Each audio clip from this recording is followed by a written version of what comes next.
So, good news, I've just reached 100 subscribers. I know, right? What the Okay, that was weird. Moving on. So, believe it or not, I have anxiety. Bad. I have an emotional support animal called Ghost. Here he is right here. And I take sertraline to help with the symptoms. So during 2020, at the beginning of those difficult times, it was caused by an unspecified virus of unknown origin. I created this YouTube channel, and now at the posting of this video, I've just reached 100 subscribers. See, it says it right there. But Salad Cream Boy, you devilishly handsome YouTuberist, I hear you ask. What does this have anything to do with setting goals and my well-being? Well, flattering yet accurate viewer, gather round and allow me to enlighten you. So I thought I'd take the time and let you know what exactly went into it. Believe it or not, all this can still apply to you even though you're not a YouTube content creator like myself. I think it's important to show you that if you put the work and the effort into something that you're really passionate about, it will eventually pay off. But I'll just get into that in just a second. Before that, I just wanted to thank you, the viewer. Without you, I wouldn't be here doing this today. I appreciate every view, every like, every share, every subscription that comes in. And I hope that I brought some value to your lives, even if it was just a quick laugh. Because if that's true, it's been so worth it. And it's because of all that support, I have the motivation to keep creating content for you. And yes, I know 100 subscribers, it doesn't sound like much in the grand scheme of things, but it's actually the first stepping stone to something that's much bigger. So from the bottom of my heart, thank you. Now, with that said, let's begin, shall we? So when I started this channel, I was alone in my apartment going insane at the start of the, situation. And one day I just said to myself, enough is enough. So I just randomly picked up a pen and paper and started writing down things that I was interested in, things that I enjoy and things that I'm familiar with. I typed those things into Google and then I typed in the word hobby. And let me tell you, the things that I found were frightening.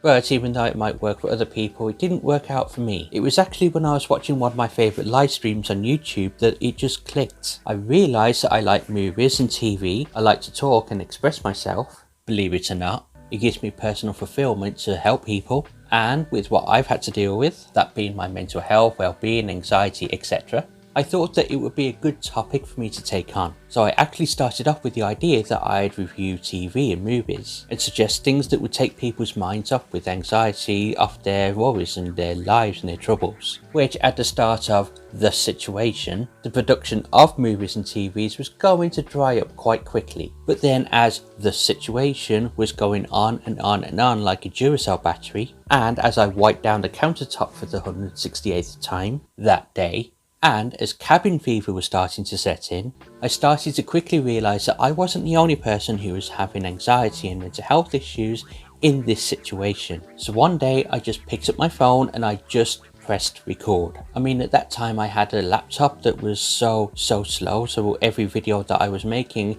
it took me about a week to edit them, and that was just a 5 to 10 minute video. And to be honest, compared to now, I wasn't actually that proud of them. I mean, come on, look at this. Wokeness and all of these messages that are just constantly being thrown at you all the time.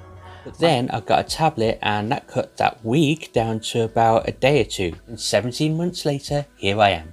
And I went from this. Now, this channel isn't a platform to just simply whinge, moan, and just to what you see here today. But let me tell you, it hasn't been easy. There were many times that I thought I was just going to throw in the towel because I thought that this wasn't going anywhere. Even when I was around 60 subscribers, and I was there for a while, I kept thinking to myself, is this worth it? Okay, so the fact that I was moving around a lot and the job that I had in the NHS wasn't doing anything for my mental health or my mental state, and it was really wearing me down. And because of this, I had to keep taking breaks. But slowly but surely, I kept chipping away. And the thing is, with mental health and well-being, it's a really diverse and a broad subject to just really niche down on. Looking back, my content definitely reflects that. And there were definitely times where I had to ask myself, Salad Cream Boy, you handsome devil, what direction are we actually going in here? To which I reply, dunno.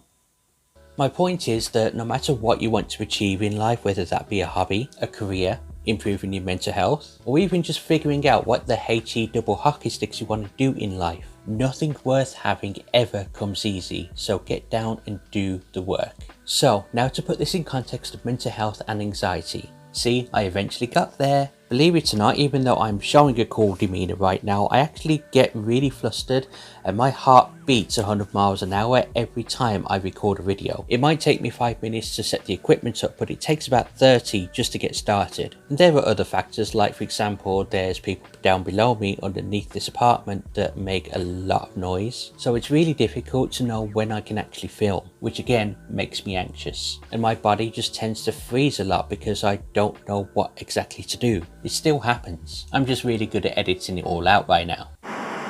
But it won't be an issue soon. Watch this space. Yet, despite everything that I've mentioned in this video thus far, I still managed and created a YouTube channel. So if you have anxiety or depression or whatever you're having to deal with, and it's preventing you from starting something, might I suggest that you just start small. So for example, if you want to become an artist, then just grab a piece of paper and a pen and just start doodling. Want to redesign your home? Start tidying up. Like I said, when I first started this channel, I just picked up my phone and started goofing around on it. And believe it or not, that's the hard part. Just to start.